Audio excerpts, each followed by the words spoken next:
I don't hunt deer, I hunt money. You own one of the biggest, if not the biggest, law firm in the country. We've seen your face on the billboards from Morgan & Morgan. And if you just want to say Morgan, that'd be great too. My big vision was this. What if Google was a law firm? What would it look like? You just became a lawyer to fund your Harney ambitions. And that's pretty badass. I built an attraction called Alcatraz East, and it just prints money. I've got apartment complexes. I've got shopping centers. That prints money too. He's basically like half Walt Disney, half Shark. Where my competition gets beat by me is 95% of them are shit. I'm not hunting cockroaches. I'm hunting big game. I got goosebumps, John. I love that answer. That was incredible.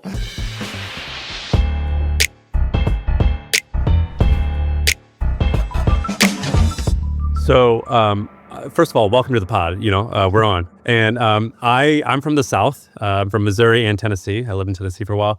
And I've been trying to convey to Shaan this idea that I call capital men.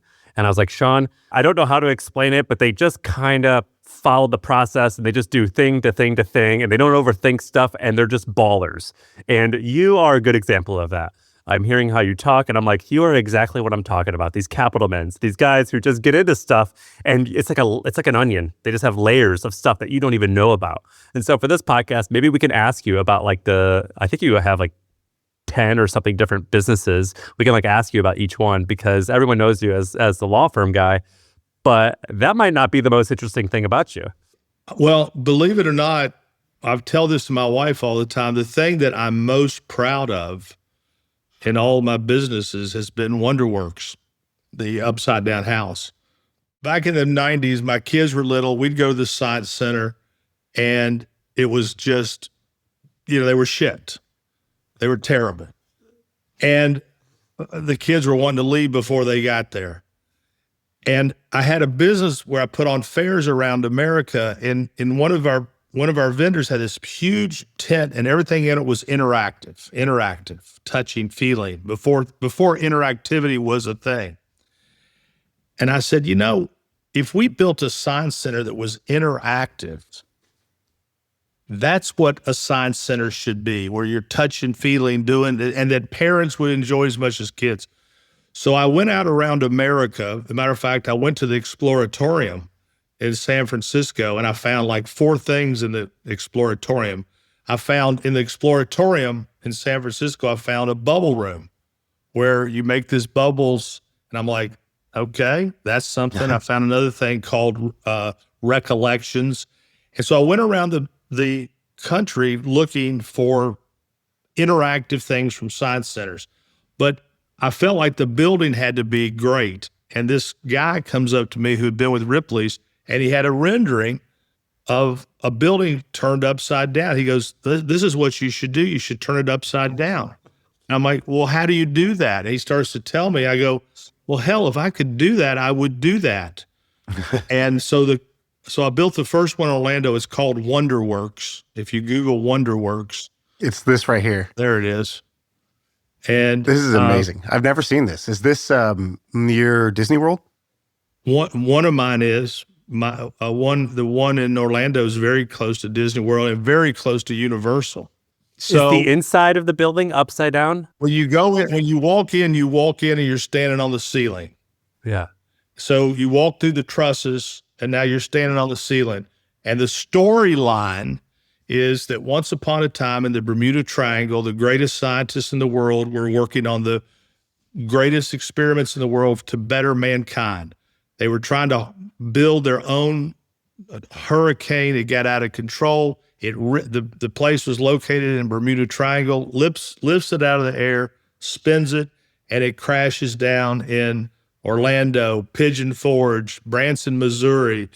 And so then you go in, and now so you look up and, there's the stairs, and now how are you going to visit it? So you go through an inversion tunnel where we turn you upside down so that when you exit the inversion tunnel, you will be defying gravity and walking upside down. And then you go from gallery to gallery to gallery to gallery.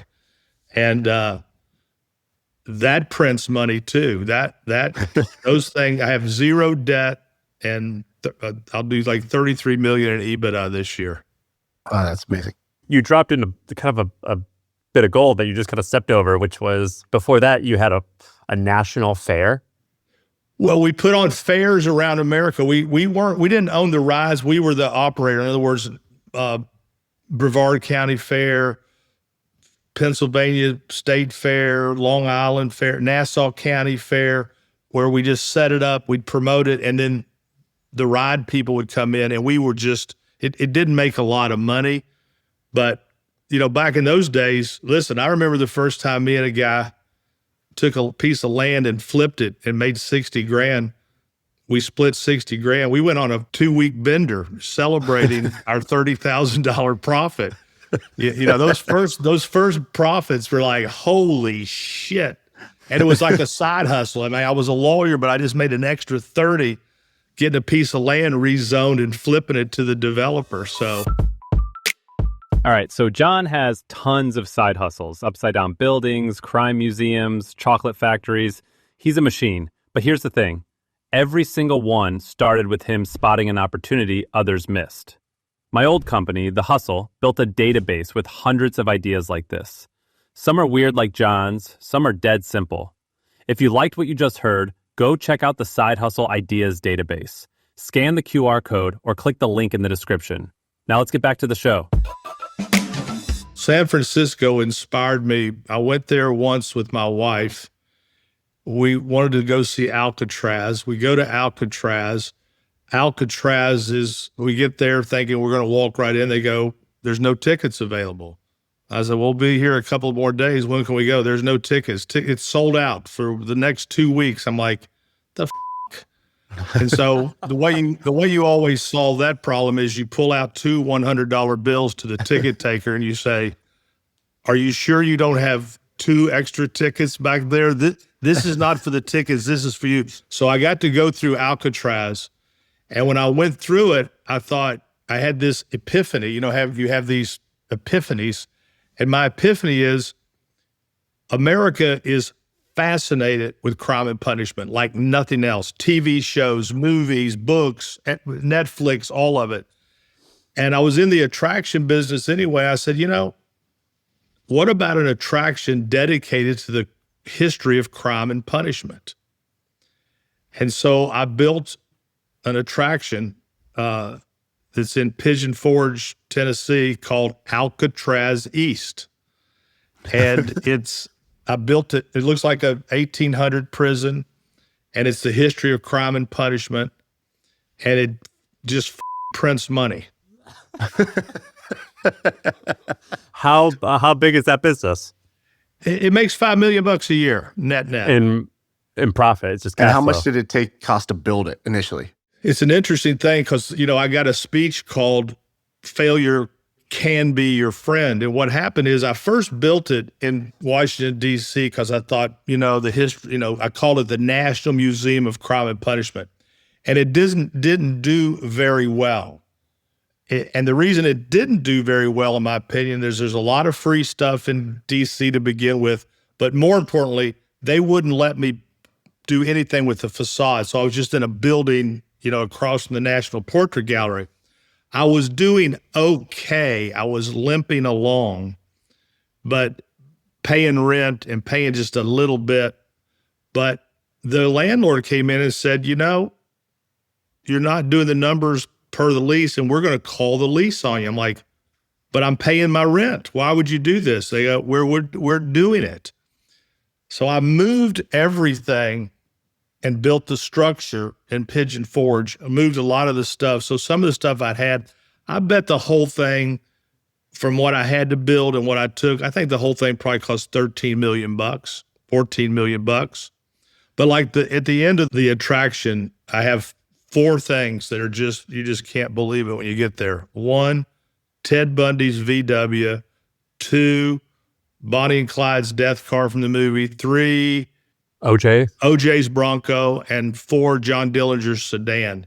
And I just bought John Bonet's bicycle and the Murdoch's golf cart. And let me tell you, America's fascination with crime is such that people are in this thing for 3.5, 4 hours. And it's an easy business to run because it's static. It's not, there's not a lot of interactive. I'm looking at your website right now. I've been here, I believe. I'm a huge crime fan. And so when you were waiting to name what you were going to name, I was like, you're forgetting OJ's car. This is awesome. And you made a big bet because after you do the thing in DC, I think the normal entrepreneur sort of starts to doubt the concept, doubt the viability. It didn't go well right away, and yet you doubled down in the face of that. Is it just blind faith, conviction, or are you just a stubborn guy? It's not that I'm stubborn. It's like, you hear everybody give these speeches about failure is your friend. Failure can be the best thing that ever happens to you. But yet when we lose, we never go near it again. We say that, it sounds good in a speech. But what happened is I had some investors from Wonderworks invested in this deal. So I had investors. I sent out, my wife kept saying, this is great. It's great. You just got to build it in a place where there's more people. And so I sent a letter to all my investors saying, look, I'm going to move it from here to there and you'll be part of it. And everything was, and not one person took me up on it. Not one person. They all said, we're taking our loss. And then my wife, I said, what do you think? She goes, let's do it ourselves. And, and so my new money was like $8 million, new money. And I got it back in a year and a half. How big was the law firm, or like, what was your financial situation? My financial situation was not bad, but my financial situation the older I get, the better it got, because I was one of these guys that always was pushing my profits into new things. And it was good, but I did have $8 million. That's amazing. So what's crazy about your story is you're this guy, you own one of the biggest, if not the biggest law firm in the country, right? We've seen your face on the billboards from Morgan & Morgan. Before that, you've done all these other things. So you were talking about Wonderworks, maybe your favorite business that you're most proud of, which was a amusement business. And maybe some of the inspiration from that came from you working at Disney when you were younger. Yep. And so I guess, where does the story start for you? Does it start when you're like a little kid? Does it start at Disney? Where does the entrepreneurial bug start? I think the story started for me probably the same way the story started for you two, except you're too young for this to happen. There are people that are born with a entrepreneurial seed, it just happens. Now, for my generation, you can spot those people because they were paper boys or paper girls. And a paper route was a MFer, because the paper route, you're 10, 11 years old, but it's every single day. It's rain, sleet, snow. If you miss one, you got to go back. You got to collect your money. And I'll bet you two guys, if you went back to your 10 or 11 years old, I don't know if there were paper routes when you all were younger, but you were probably doing something, hustling money. You two were probably coding or, selling stuff on eBay, whatever. And at my school, I always sold candy. I used to wear army pants with all the pockets, and I'd have watermelon sticks and bubble gum and not chocolate because that melted. And I would sell candy at school and make like $10 a day. By the way, John, you know the evidence for what you're saying? What? Buffett had a paper route, plus, sold magazines, gum, and Coke. Jeff Bezos had a paper route. Sam Walton from Walmart had a paper route. Walt Disney, Peter Drucker. There's like an insane roster of people that did exactly what you're saying. Oprah had a paper route. That's badass. And so the reason I know all these people, because I've written a new book that's being edited right now called Life is Luck. And the thesis of my book is we wake up, we're born, but we're born lucky. We're born in America, first of all. Warren Buffett calls it, winning the ovarian lottery, just being born in America. And then you make 1,000 left turns and 1,000 right turns and 1,000 U-turns, and then you end up here. And one different turn. But part of my thesis is the paper boy, the paper girl, these people that were born with that genetic seed of entrepreneurism, and it can't be taught. It's just in you, and it's such an advantage in life because it's really nothing we did. We were born with it. Rich people do never want to be told that they were lucky.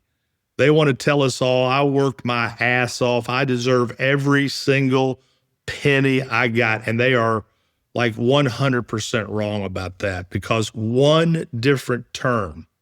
I mean, Buffett's company is basically 5 stocks. If you take, when Charlie Munger died, I read a thing about him the other day in the Wall.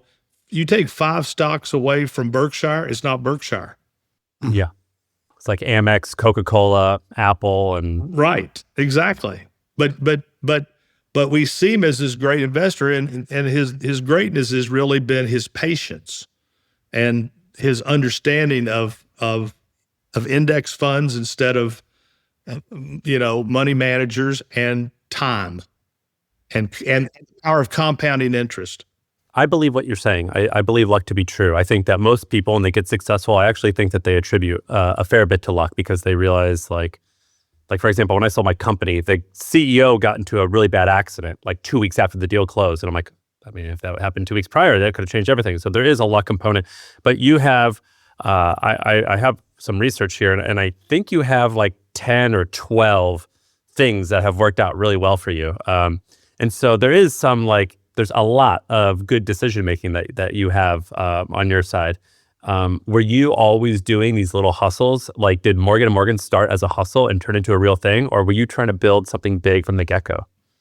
Well, I was not trying to build something big from the get-go. I mean, look, when I first got out of law school, if somebody had told me they'd pay me $100,000 and tie it to cola, I would have been, give me the pen. I mean, I wasn't even thinking like this. I got into this business because my brother got hurt when I was in college, and it kind of, he became a quadriplegic from an accident. And so I was in the middle of all that, and our family was relatively poor. And when you're poor, you're helpless, hopeless, powerless, and then you're watching your brother be, pushed back by the big companies. And I became enraged about the way he was treated. And so when I went to law school, I knew what I was going to do when I went to law school. I knew exactly what I was going to do. I was going to come back and do this work. I had a lot of job offers other places, but this is all I wanted to do. And this is all I've ever done. But there's no way I could have dreamt this because it's too big to dream. It was too big to even dream this. Well, it's interesting because I would say personal injury lawyers, I think, have a pretty bad perception in the public. I think it's, ambulance chasers is seen as sort of a sleazy thing. I think I think that's fair as mass perception. But when you think about what you were actually saying and what you did, right? Like, your brother has this tragic accident on the job, becomes a quadriplegic. You didn't, and insurance companies and large corporations, they're not trying to pay out, fair compensation or huge settlements to folks that needed it. And you're in a way, you're basically helping somebody who needs the most help, who tends to have the least power or resources to fight against those who have a lot of power resources. In many ways, that's a very noble thing, but it has the opposite perception. Is that how you see it, or what's going on? Yeah, it's like this. When I got out of law school, almost when I got out, you weren't even allowed to advertise, and personal injury lawyers were, like you said, ambulance chasers. That was what they were called. Everybody wants to look down on somebody. So lawyers who had a bad reputation themselves anyway, kill all the lawyers. All of a sudden they found somebody to look down on. And that was the personal injury lawyer, the ambulance chaser. I'm not an ambulance chaser. And then all of a sudden you have the advertising lawyers, which was another group to look down on. The personal injury lawyers. Well, I don't advertise. I'm above that. I'm down, And so what happened was when I got out of law school, I would have been the last person you would have ever, I was straight and narrow. I was the president of everything at the university. I had all these job offers, but I didn't take them because I did have a desire to do what I'm doing. When I got out, I started going around to people who did advertise, who were kind of shady, and they gave me their business. And I took their bad cases, I took their tough cases, but I got inside the belly of the beast and I saw the future. And, a lot of times you get to see the future. Bill Gates and Paul Allen, they saw the future. But if they were born today, that future wouldn't be there for them. That was their luck when they were born, because if they were born today, Microsoft is already something else. And so I saw it, and I sat down with my wife and I said, look, this goes against everything I ever thought I'd be, but this train is leaving the station. And that train being advertising for your services. Yes, advertising for my services to get cases. Because when I was doing it, when I started out, other lawyers would refer you business and you were paying them a 50% referral fee. So if your fee was $100, you had to give your referring lawyer $50. Well, that hurts margins. And all of a sudden you're seeing a different way. Now, it was still iffy when I did it because it hadn't become mainstream at all. So, but it was something, I was so embarrassed about it. I didn't even do the commercials myself. I had a friend who was very handsome, and I said, Vance, I want you to be my face, and he did it. And then the bar came in and said, well, you can't have spokespeople, you got to do it yourself. So I had to take my fat face and go on TV. There I was. Look, I don't know, man. You look pretty good to me. Yeah, you look sharp. But I didn't like the way I looked. So were people not advertising because they were literally just too proud for it? Or was it a gray area legally of if you could or couldn't? It wasn't gray legally, but it was taboo. It was just not done. People who could, wouldn't, because they didn't want to be shunned at the country club. People that would didn't have the money to do it.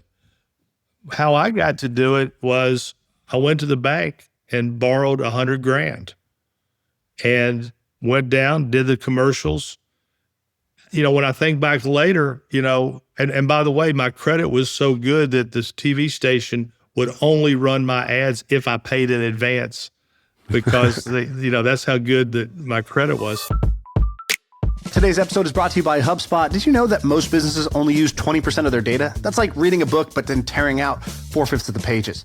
Point is, you miss a lot. And unless you're using HubSpot, the customer platform that gives you access to the data you need to grow your business, the insights that are trapped in emails, call logs, transcripts, all that unstructured data makes all the difference, because when you know more, you grow more. And so if you want to read the whole book instead of just reading part of it, visit HubSpot.com. So you're saying the order of operations was you graduate as a lawyer, you know what you want to do as a practice. You saw that there were some kind of lawyers at the bottom of the social barrel there that were advertising. You didn't advertise yourself. At first, you just went and took their cases to, like, they would catch the fish, you would cook the fish. You would go and actually do the case. And you said, you said you were in the belly of the beast, and you saw, oh, this is the future. These guys are getting a lot of cases. This is how lawyers are going to get business. And you decided to do it. What was it that let you kind of like go against that kind of the country club mindset? I heard this quote from Larry Ellison. He said one time they were saying how successful he was. And he goes, yeah, I had all of the necessary disadvantages you would need to be successful. Like, kind of like, I had this chip on my shoulder. No, I wasn't the best student. No, I wasn't the best at this. No, I had everything I needed to be successful. That's what I needed. What was it that you needed to kind of break out from the way that other lawyers are doing things? Well, I've always been, aggressive, and I'm a networker, but I didn't want to do it this way but paying that 50%, how I looked at it was this: they were throwing me their trash. I felt like I was up in a dumpster eating a half-eaten Whopper that had been thrown up in the dumpster. But guess what? It tasted okay. I was living. But I would rather have just had a fresh Whopper right through the drive-through window instead of having to climb into the dumpster. And that was my decision. Do I just keep, because I knew it was going to happen, and I knew first to market was always an advantage. And if I could get in there early enough, and become Kleenex instead of, tissue, I had a better chance.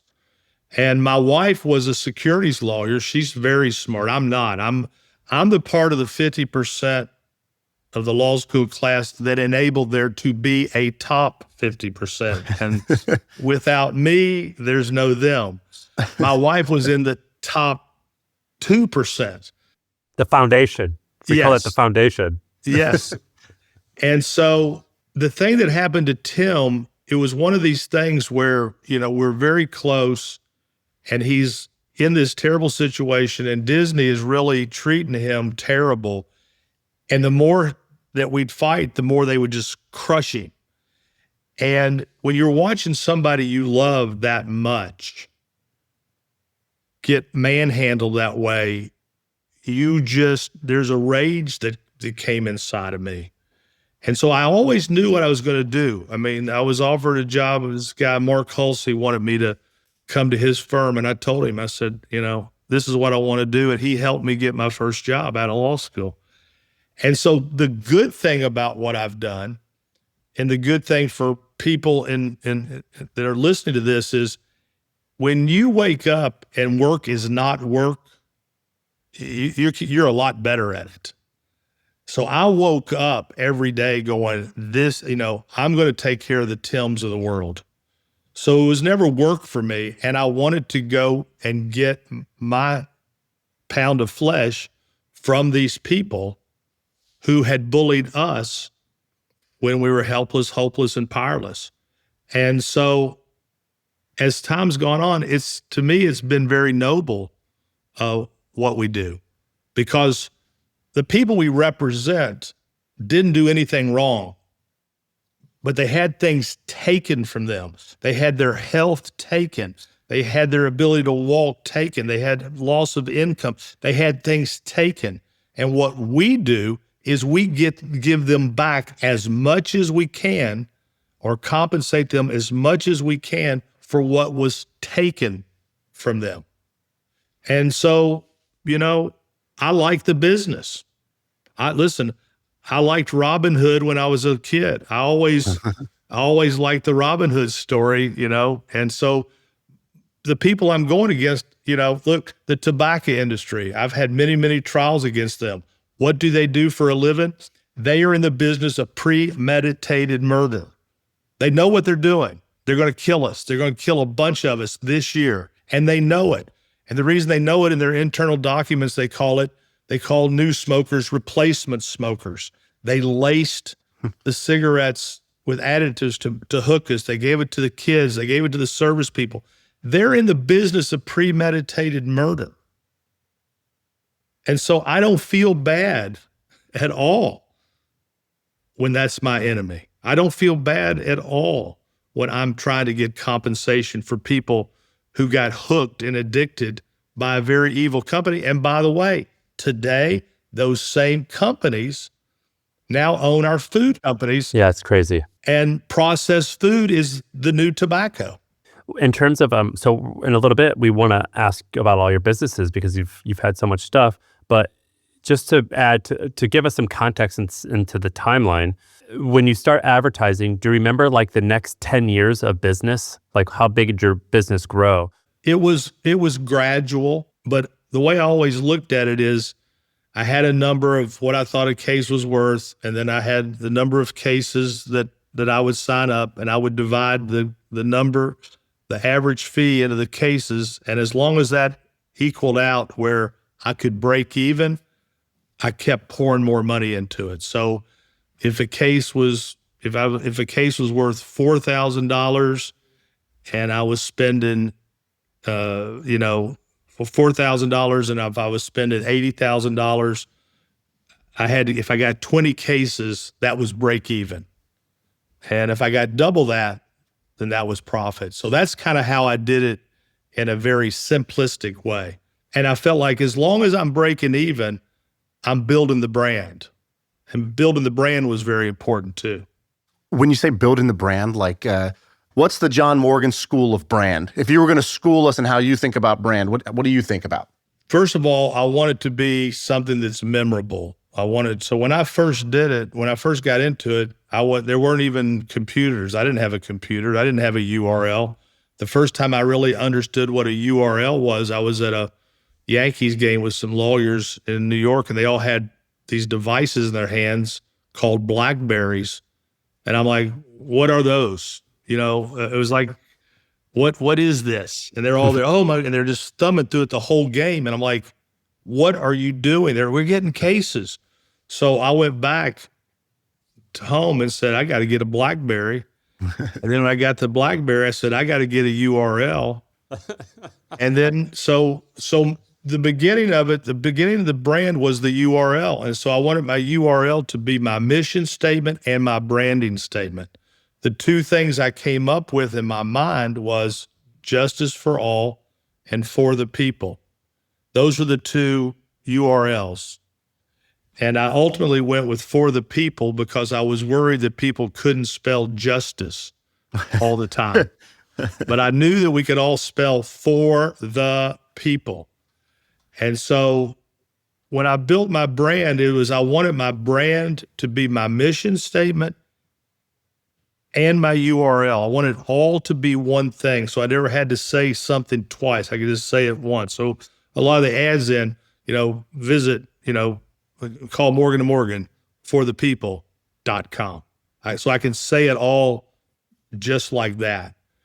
And so, but building the brand was very, very important. Who did you take inspiration from on building a iconic, memorable brand? Who did you think was doing it well?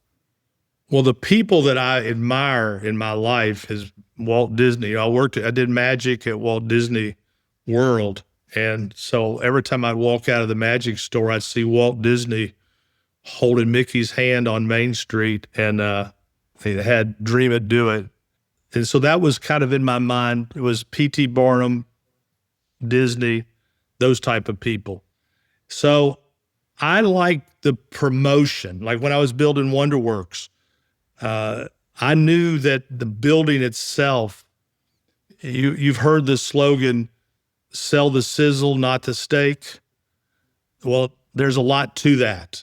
So when I was building Wonderworks, I was thinking, sell the sizzle, not the steak. People will pay just to get behind the curtain like they did with P.T. Barnum. They'll pay to get behind the curtain just to see the human pincushion.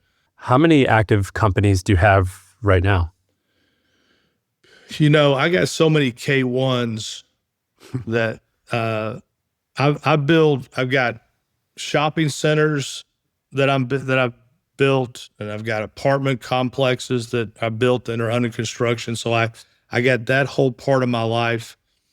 I've got the attraction businesses that I have.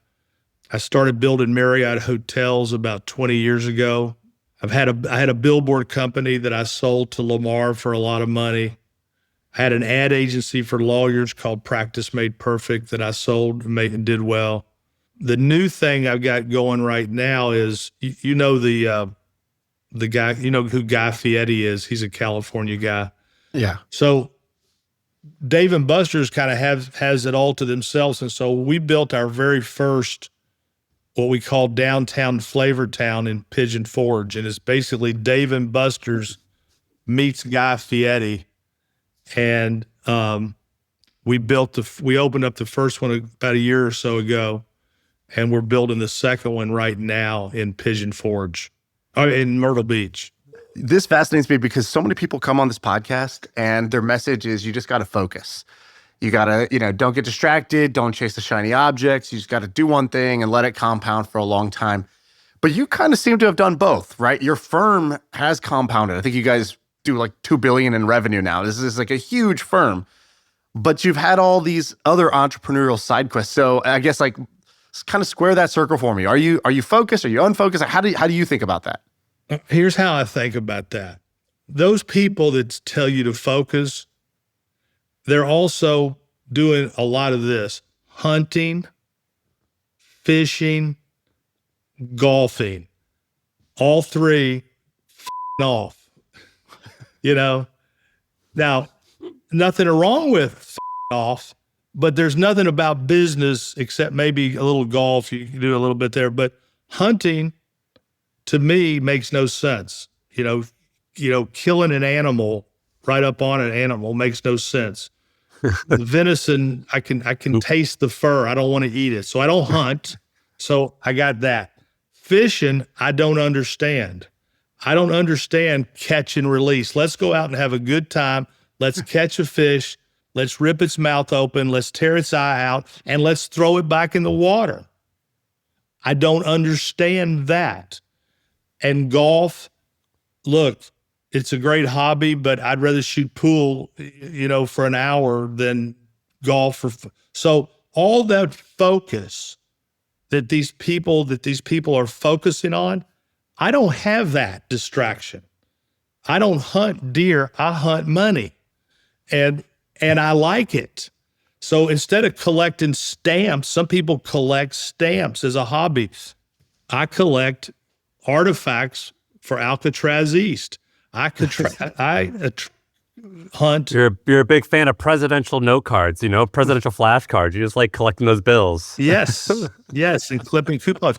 So I am very focused. I'm just not hunting, golfing, or fishing.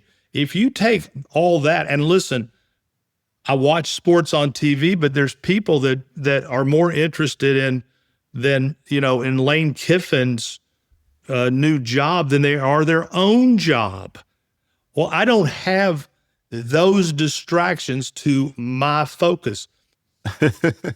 Can I ask you about each one of these businesses that I researched? And I want to brag a little bit about you, and also you can tell me if it's true or not. Okay. So listen to this, Shaan. So tell me if this is true. Okay, so we have Morgan & Morgan. That's a huge successful thing. You talked a lot about that. But you also have a company called Litify, which I think you sold. So Litify is a tech company for lawyers. And I believe you sold around 60% of the company. You still own 40% at a $600 million valuation. Is that true? That's right. Do you have a method where like you do the vision and you hire a CEO early on? Like what makes the system work? For that, a guy joined me who was, this guy was one of the smartest guys, a young guy, and he could do anything. And it was like, I could just tell him, I called it magic carpets. I would say, can you do this? Yeah, I can do this. Can you do that? Can you do this? Can you do that? Yes. When I first brought him in, my vision, and I've written a book called I've written two books, one called You Can't Teach Hungry, one called You Can't Teach Vision. My big vision for the law was this. What if Google was a law firm? What would it look like? That was a thing that just hit me, and I just kept going over and over and over in my mind. Now, the problem for a guy like me is, terrible in math, terrible in science, the idea of coding, no idea. But I had that vision. What if Google was a law firm? And then I decided that I was going to build what I called the Google law firm. But I didn't have so I'd been close with Obama's team, and I was talking to the Obama people, the guys who ran the Cave in Chicago, got him Teddy Goff, and there was another guy named Elon Kriegel, and I'm talking to all of them about the Google law firm, and when I would talk to them, they're just blank face, like, what do you mean the Google law firm? So I found this guy, and he got it. And the first thing I said to him was, everything we're going to do, we're going to ask what Google would do. And here's what Google would do if it was a law firm. Google would be everywhere for everybody. And Google wouldn't want some cases, they'd want all the cases. And if they didn't handle their cases in-house, they would refer them out. They would partner with a firm like Uber. So I was inspired by Google and Uber. So I wanted to build the Google law firm. I'd keep a lot of cases, but I'd refer a whole bunch more out. Well, so I say to the guy, he says, what do you want the most? I said, I want transparency and automation. Now, we had a software called Client Profiles, and which was pretty good, but he kept saying, it's not enough, it's not enough, it's not enough. We have to build our own software. And that's the last thing I wanted to do because it's just too big. And I'm like, that's not what we do. But he finally convinced me we got to build it. And I had gained such trust in him. I was like, well, let's go ahead. And so we built Litify for us internally. And we put it on Salesforce. We layered it on Salesforce. Nobody had ever done that before. So all of a sudden we got all these engineers. We got this, we got a staff of thousands of engineers.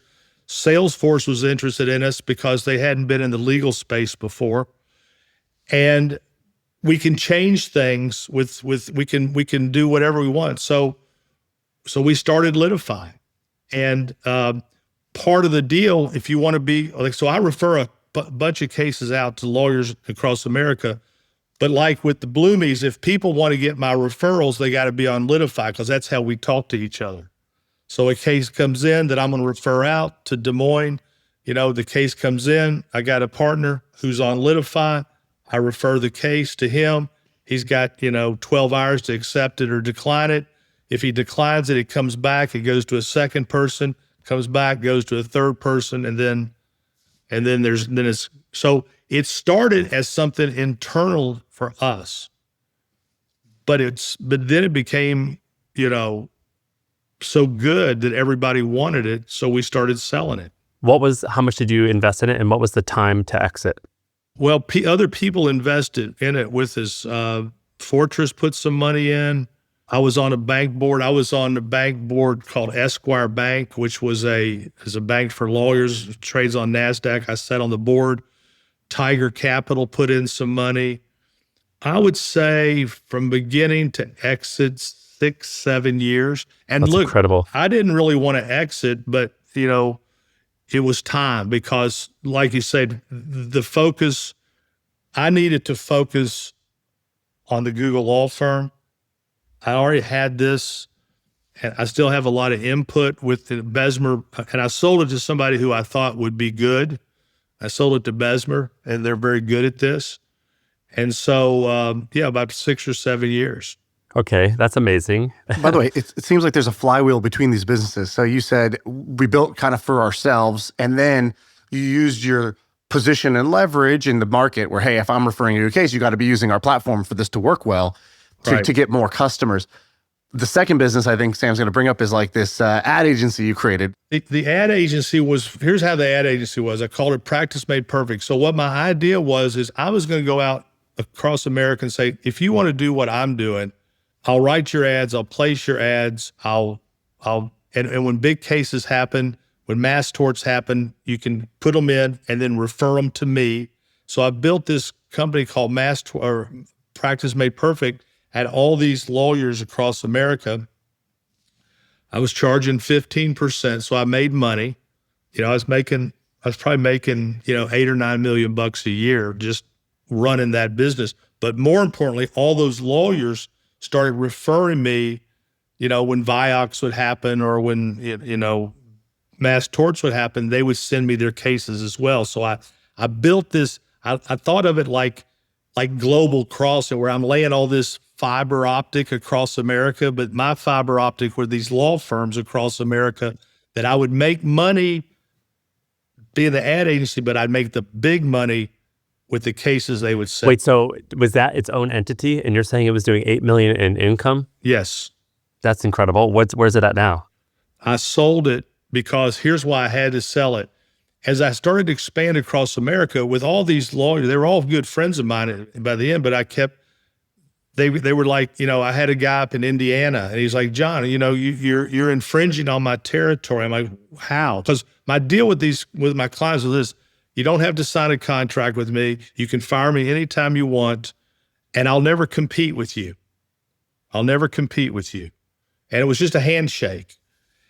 Well, they were like calling saying, well, John, I saw one of your billboards. I'm like, well, where did you see it? And he's like, well, I was driving to Louisville. I go, were you in Kentucky or Indiana? Well, I was in Kentucky, but I was driving. I was like, hey man, you're in Indianapolis. I'm in Louisville. So I was infringing on my clients, Right. and it just became untenable. I was at a crossroad, and I either had to not grow the Google law firm or keep this other business. So I sold Practice Made Perfect. I don't know what's going to happen to it. I'm very worried about it because when they bought it from me, the person that came in to run it, they called the person they put in there the resident entrepreneur or something like that. They had some name for the guy who's going to run them. Just give me the money and go do what you want. How much did you sell it for? Like 18. Okay, so that's 18 million. All right, now listen to this, Shaan. Is this true? So do you still own this? And tell me the story about it. You had a trade show called Mass Torts Made Perfect, and it's a twice a year trade show for lawyers. So you basically owned like the networking of law firms. Is that right? It's called Mass Torts Made Perfect, and we put 2 times a year, people would come to learn about the latest mass torts. It was a play on my Practice Made Perfect. I had Practice Made Perfect for my clients and Mass Torts Made Perfect for all the lawyers in America. And I stayed with that for a long time. And at a certain point, it was me and 2 other firms. It was when Johnny Cochran was alive, he was part of it.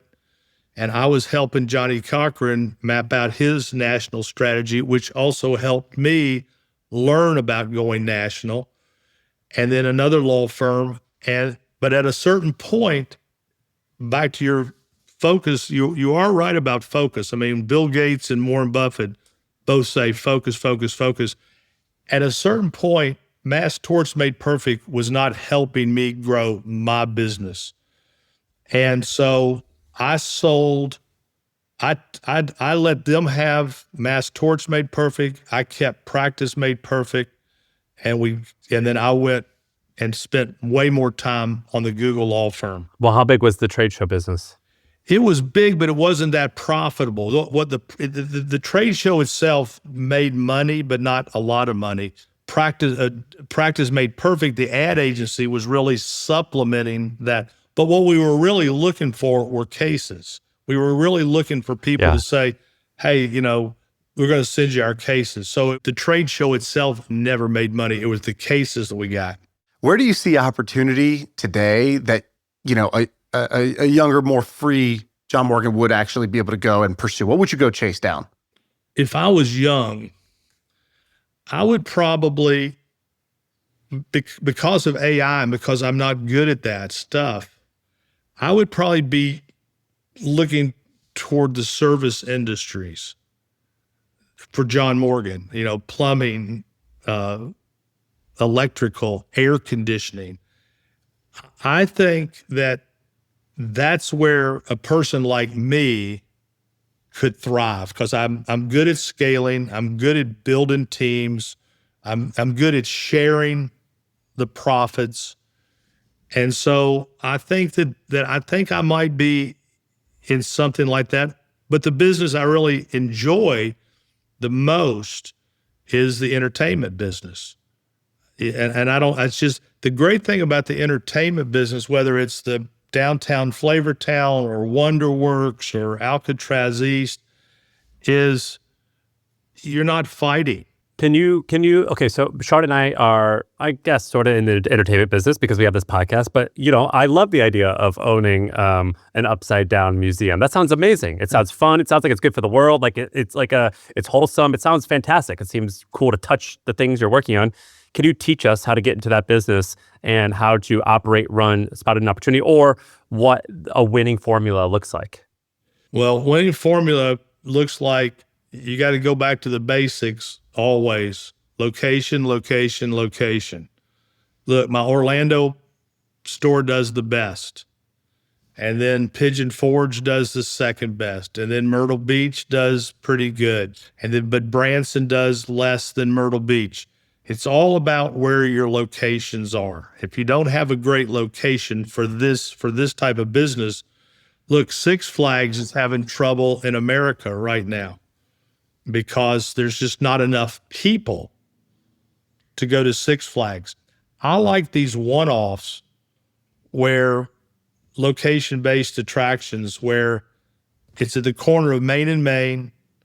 You've got a lot of people coming with, and when people come with money, they're coming to spend money. When the people come to Orlando, they're coming to spend money.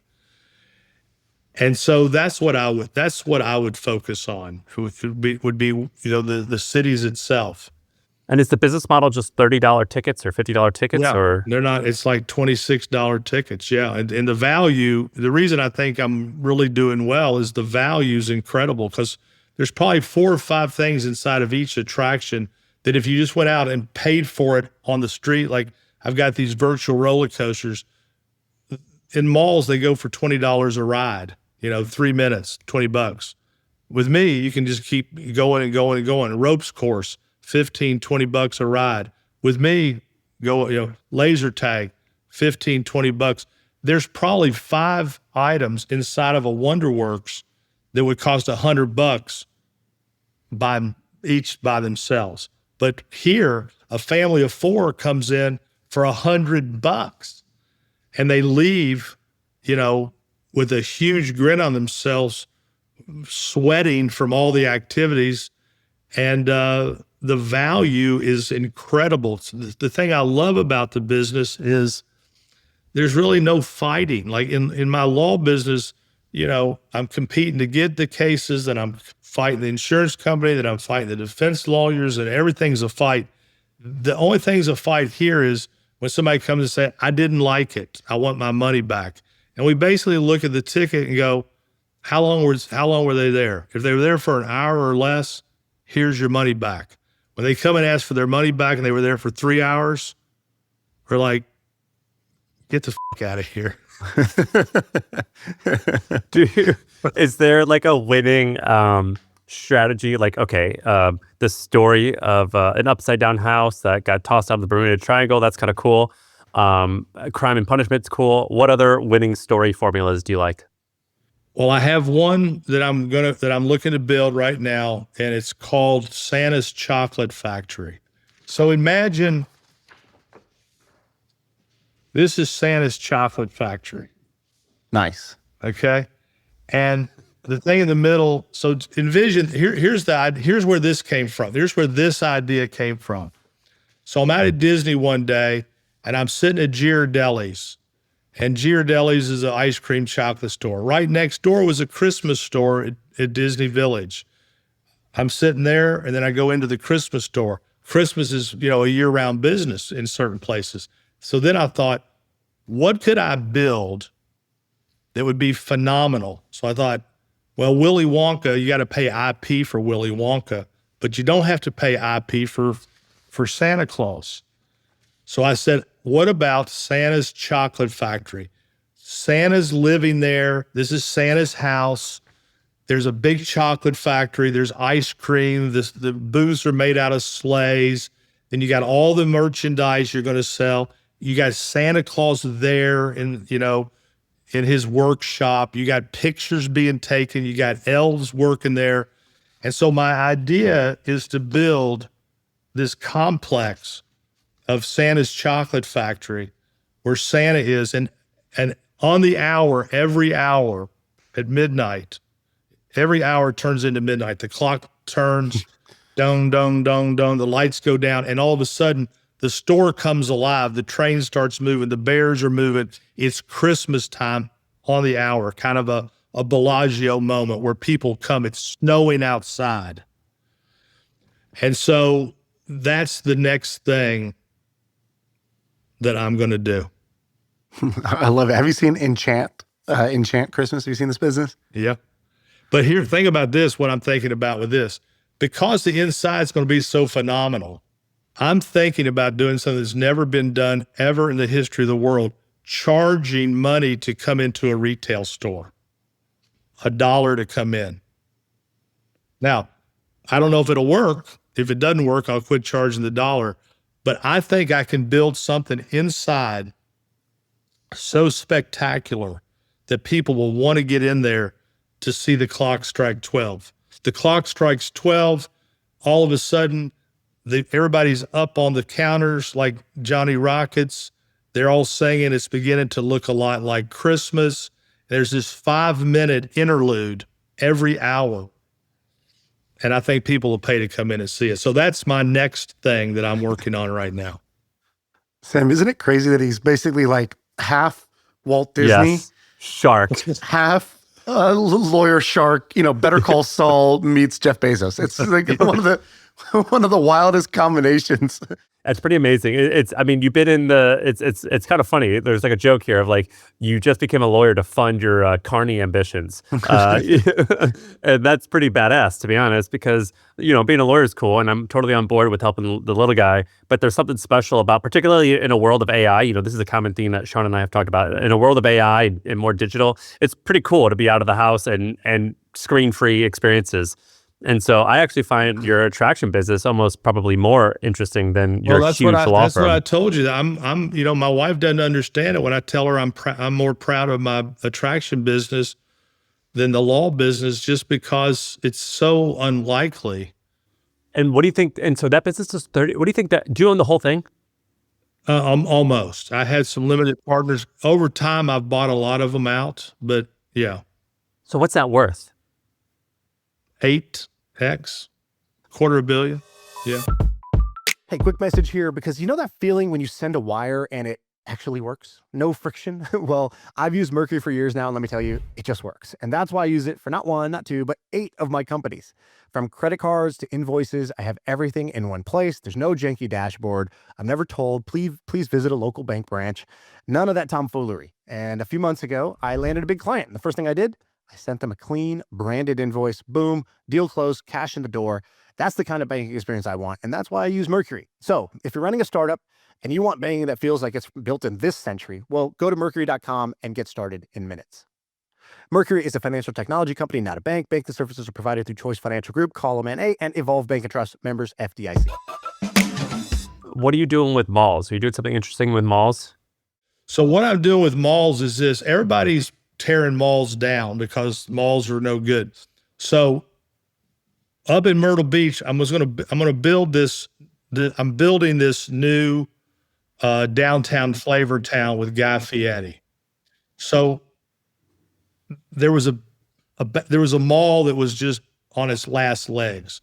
There's an out parcel that has a Bass Pro that kicks ass. So that's golden. But the mall, what I really wanted out of the mall was I wanted the JCPenney's location. It's the location's fantastic. The mall's just no good. I wanted the JCPenney's location to build downtown Flavortown. But then I got stuck with the mall. But I bought the mall. I bought it all for an incredibly low price. So now the question's going to be, do you level the mall or what do you do? What I've decided to do is to do something that's never really been done like this. For your viewers, now you guys you'll know the answer to this. Are you all familiar with the concept of first principle thinking?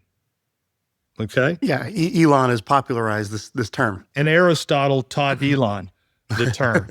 So you take these assumptions and you deconstruct them. So right now the assumption is if you buy a mall, you tear it down because there's nothing you can do with it. So I've decided to do some first principle. I do a lot of first principle thinking in my businesses. So I've decided, what if I take this older mall and with new technology and LED and illusions and all that, what if I take this mall and I don't tear it down, I just repurpose it, but I make it a gallery. I make the whole mall illusions. That like when you're at the Venetian and you see those when you're on the water and there's so many things to do with LED. So I'm going to take this mall and I'm going to repurpose it and I'm going to call it the gallery. And the mall is going to be a museum. You're going to go to the mall just like you're going to go to Santa's chocolate factory. You're going to go just to see the inside of the mall. You're going to go to see all this and that. I'm going to have a zip line from one end to another. I'll have my ropes courses in the middle. I've got so many cool things. So when you go to this mall, most malls are now just tore down. That's what you do. I'm going to take Elon's first principle thinking, and I'm not going to turn the mall down. I'm going to make the mall the attraction. You're fascinating. And your wife, your children, and some of your close coworkers, what would they say it's like working with you? Well, I think they would say that that I have strong feelings. If I feel like something is, I don't want to say my way or the highway, because I do a lot with consensus, but once I form my consensus, then I execute. I mean, I'll spend a lot of time going around the horn, but once I figure out what it's going to be, I execute. I would say, procrastination may be what they would say. I might put off a little bit, but I don't see it that way, because I feel like I'm like, even on this mall, I'm still thinking of what I'm going to put in it. I mean, over the weekend, I was looking at these buildings where they have painted illusions on these different buildings. And so you pull up to a building and it looks like it's it looks like it's something, but it's not. It's an illusion. So like this weekend, I was looking at all these different things. So it's not really procrastination in my mind. It's thinking, planning. Yeah. So When it seems like you probably meet a lot or talk to a lot of entrepreneurs. If I said to you, man, so many entrepreneurs just don't get it. What is it that they don't get that you get? Well, first of all, I have a game that I play when I drive down roads. I'll see a new business coming in, and the game is this: is it going to make it or not? So I'll see an old Burger King being turned into some health food store, and you look over and you go, is that going to make it or not? And it's usually, if they're repurposing an old Burger King, they're probably not going to make it. What I think they make the mistake, they want to do it so badly that they try to put a round peg in a square, it just doesn't work. They want to do it so badly that they forget location, location, location, location. So would you summarize that into just planning in advance, or basically like if you nail one thing, everything else is taken care of? Yeah. And I also believe bullets before bombs. You got to really test things a little bit. A lot of people try to, build 2 at once or 3 at once. You got to build that first one, that first pilot, and really get it down. And that's how I do the law firms. Before I really go big in a city, I come in, spend some money with ads, hire a few lawyers, the bullets, and then when I feel it catching on, then I bring the bombs. And when other people try to compete with you, because if I drive, I was in Vegas, and in Vegas, every single billboard is a personal injury lawyer. It's like insane. I don't know why. I don't know why that is in Vegas, but there was a lot of competition. And when I think about what you did, I guess my shortcut answer of like, why did he win? Why did you become the largest law firm, and then everybody else is playing for second place?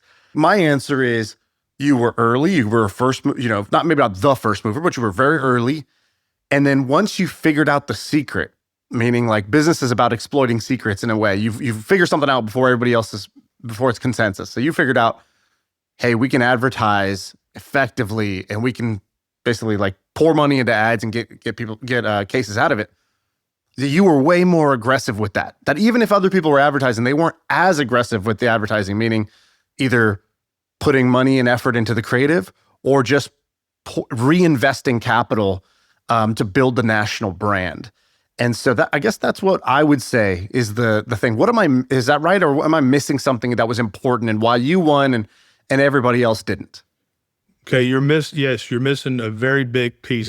One of you said, I don't know if you'd heard me say, but one of you talked about fishing, and I've got in my business, I call it, first of all, you got to fish first and fish fast. So there's 2 sides of my business. There's catching fish, And to catch fish, you got to fish first and fish fast. And then there's cooking fish. The value of the case. Where my competition gets beat by me is most of them, 95% of them, are shit lawyers. They're terrible at what they do. They couldn't try a case, many of them, if they wanted to. So they have to take the last best offer. You'll see people bragging, hey, we settled this case for $1 million. Yeah, well, the case was worth $10 million. But the problem for them is they couldn't do it. They didn't know how to do it. What I did when I was going through all this, I started to really look at where does my money come? 20% of my cases are 80% of my money. But here's where my money really comes. It comes the Friday before trial. So they've said, no. Now it's Friday before trial. The Friday before trial, a lot of times they say, okay, here it is. The next time the money comes is right after jury selection. We pick a jury, they're like, oh, we don't like that jury, we pay us then. The third time our money comes is during the trial. They might say, here's the money. And then the fourth comes is the verdict. I get gigantic verdicts where they're talking about 500,000. I got a verdict in your city, San Francisco, against Google a couple of weeks ago for $500 million. And so, you know, I'm not hunting cockroaches. I'm hunting big game. I'm not happy just to get a little bit of money. I want to get exactly what it's worth. So where my margins, where I have separated myself from all of them, is results and reputation. And then the other thing they don't do, there's a concept in my law called bad faith. If there's $1 million in coverage and they don't pay it, they're in bad faith, perhaps. When they come to offer me the $1 million, it's too late. Now, most lawyers, because they need the money, they take the $1 million. I say, F you. I go get the verdict. For $10 million. You know, I got I represented a state senator this year. They were offering us nothing. They finally offered us $1 million the day a trial was a death case. I said, you know, F you. And we got $100 million. And so where the disconnect is, they're not real lawyers. So what have I done? I've got a stable of racehorses that get big verdicts. I got people who, that's all they do. They just go around the country. They go from here to here to here to here to here to here. They don't even live in the cities. They just parachute in. And I call it the Walter Payton rule. When Walter Payton played for the Bears, he got the ball 50 times a game. When it was 4th and goal, he always got it. So I've got my Walter Paytons. Who I parachute in, and they get these big verdicts. So my differentiator between me and my competition is most of them are not real lawyers. They're marketing people who take the last best offer, and their margins are terrible.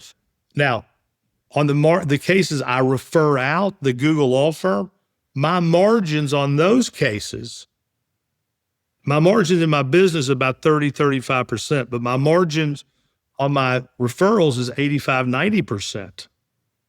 And that business is getting bigger and bigger and bigger as my national footprint gets bigger and bigger and bigger and bigger. So I got two sides of the business. I got the stuff I do internally, but then I got the cases I refer out. And when I refer them out to my Uber drivers, it's not a Uber driver, it's Mario Andretti that I'm referring these customers to. I got goosebumps, John. I love that answer. That was incredible.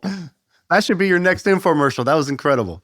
John's a cowboy. I mean, you got this cowboy energy, which we love. We love cowboy. You know, we have a joke. We call ourselves Manifest Cowboys because we like dream up stuff and make it happen. Because we're hoping other people start to call us that. We get to stop saying it ourselves. That would be great. When you nickname yourself, it's not as cool, but I think you actually are the Manifest Cowboy. Also, law firms can't really be held by non-lawyers, right? So do you own I guess it's a partnership, but do you own a huge chunk of this firm yourself? No, there's no investors, right?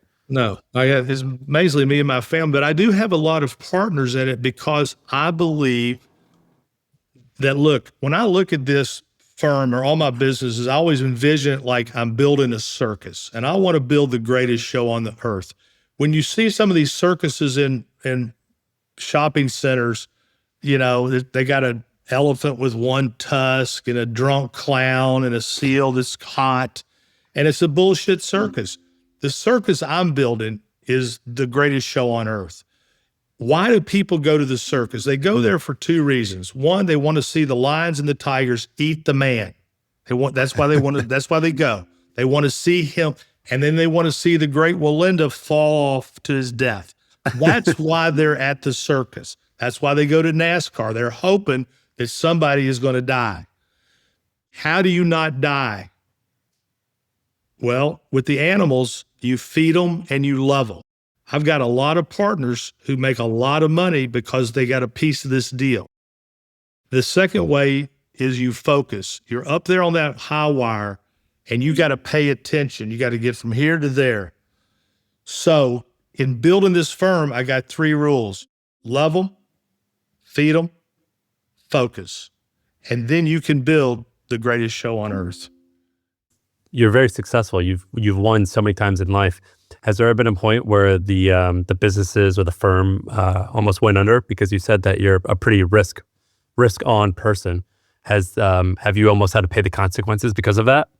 I don't know about pay the consequences, but I sent a guy up to Atlanta. When I opened up Atlanta, I sent the wrong guy up there. By the time I got him out, we were $14 million in the hole. It just kept,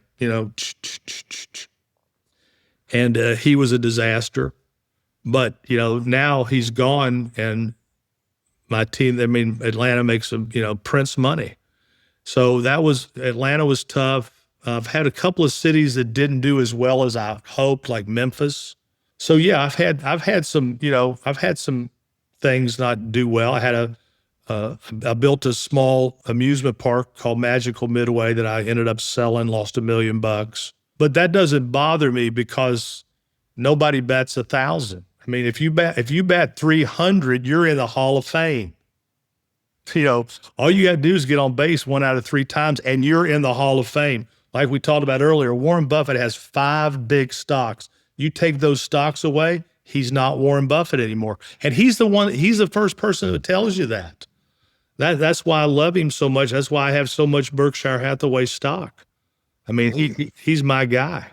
You've been doing a lot of media. I saw you on this Jubilee thing, and I had known of who you were before that, and I was like, what the hell? Why would you want to do that? You came off pretty good. You've done a really good job of judoing like a bunch of these gotcha moments. So that's been pretty cool. What are you going to do? You try to run for office one day? What's going on? Why do you care about being out there? Fish. I want fish. I want to catch fish. And, I do these things called John in 60s, but look, I have had some success running for office. Look, I don't know about that, but in Florida, when the brother I told you about that got hurt, he needed marijuana desperately to help his situation. I ran a constitutional amendment twice in Florida to legalize medical marijuana. I spent tens of millions of dollars to pass it. And then later, when you make money, I believe that we have an obligation, a civic obligation, a moral obligation to give back. One of the things that I believe that where the country is headed in the wrong direction, and you're starting to hear about it, is affordability. It's all because people aren't paid enough money. That's the affordability problem. The minimum wage in America is $8 an hour. So what I did with my own money here in Florida is I ran a constitutional amendment to raise the minimum wage to $15 an hour. And everybody told me, again, you're nobody, that's never going to happen. Well, it did happen. And so I raised the minimum wage in Florida from $8 to $15 an hour. So because of those constitutional amendments, I became almost like a politician in this state. And everybody's like, we want him to run for governor. We want you to run for governor. When I would go to the White House, they would take me to the side and show me polling about my poll numbers. So you think about it, but then you got to think about the job itself. I mean, I would have trouble with the job itself. I live in Maui, 5 months out of the year, which I love. I love it out there. And I'm 69, so I don't know. But really what I'm doing is, in this day and time, it's just being out there. And if somebody sees me and they are favorably disposed by the Jubilee, or I was just on this thing this weekend that printed called the Business Insider.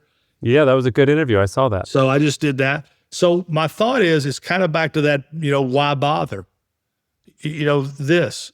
Some people are going to see this, and some people are not going to like me, but some people are. And look, you can become president if 51% of the people like you. You can get rich as hell if 51% of the people use you. So I look at these things as new age marketing, where people get to see me. With my ads, I look like I'm, working at a funeral home, with what I'm selling. So by doing these things, they're like, that guy actually has a personality. He's not a grave digger. But we want to make sure there's enough people watching before I'm going to do it. So like and subscribe, leave a comment. We got to get John some people to. Well, this has been awesome, man. I appreciate you coming on. Shout out your new book. It's being edited right now. It's called Life is Luck, The Paperboy. You're the best. That's it. That's the pod. I feel like I can rule the world. I know I could be what I want to. I put my all in it like no days off. On the road, let's travel, never looking back. All right, everyone, if you're listening to MFM, you probably want to make more money. Well, I want to tell you about a podcast you might want to check out. It's called The Sales Evangelist, and it's hosted by Donald Kelly. Each week, Donald interviews the world's best sales experts who share their strategies to succeed in sales. They share actionable insights and stories that will encourage, challenge, and motivate you to hustle your way to the top. If you're someone looking to raise your income level, check out The Sales Evangelist. You can find it wherever you get your podcasts.